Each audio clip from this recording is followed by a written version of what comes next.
ay nasa penalty na. Kaya nga pala mga kaibigan, matapos niyo po malaman ang resulta nitong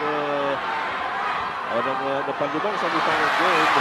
Naging saksi naman sa makasaysayan pagtatagpo na Muhammad Ali at Joe Frazier sa... Magandang araw, mga kabasketball. Sa episode na ito, babalikan natin ang kwento ng isang PBA player na naging huwaran ng determinasyon at pagmamahal sa laro, si Guido Babilonia.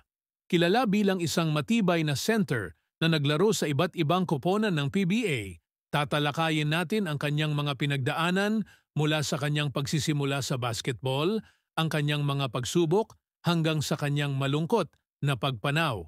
Dito sa Pinoy Wisdom.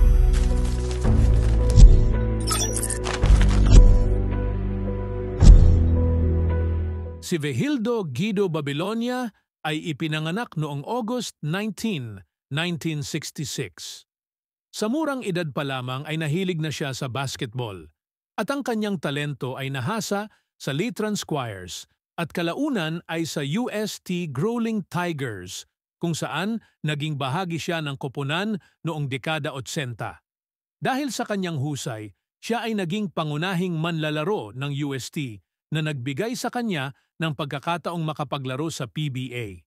Noong 1990, siya ay napili ng Pure Foods bilang ika-4 na overall pick sa PBA Rookie Draft. Sa kanyang career, naglaro siya sa iba't ibang koponan tulad ng Shell, Pepsi 7-Up, San Miguel Beer, Mobiline at FedEx. Sa loob ng 10 taon sa PBA, kilala siya bilang isang solidong backup center, nagbibigay suporta sa mga star players tulad nina Benji Paras at Jerry Codinera.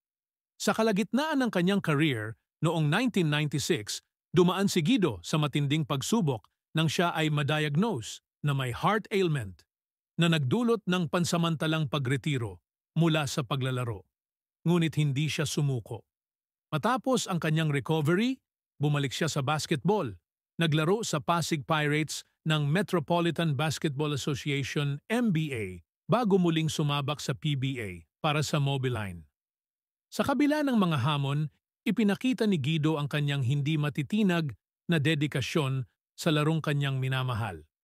Matapos ang kanyang professional basketball career, nagpatuloy si Guido sa pagbabahagi ng kanyang kaalaman bilang assistant coach ng University of the East UE Warriors sa UAAP. Sa kabila ng kanyang busy na schedule, nanatili siyang malapit sa basketball, patuloy na tumutulong sa mga batang manlalaro upang maabot ang kanilang mga pangarap. Sa kasamaang palad, noong January 14, 2007, pumanaw si Guido Babilonia sa edad na 40 dahil sa cardiac arrest.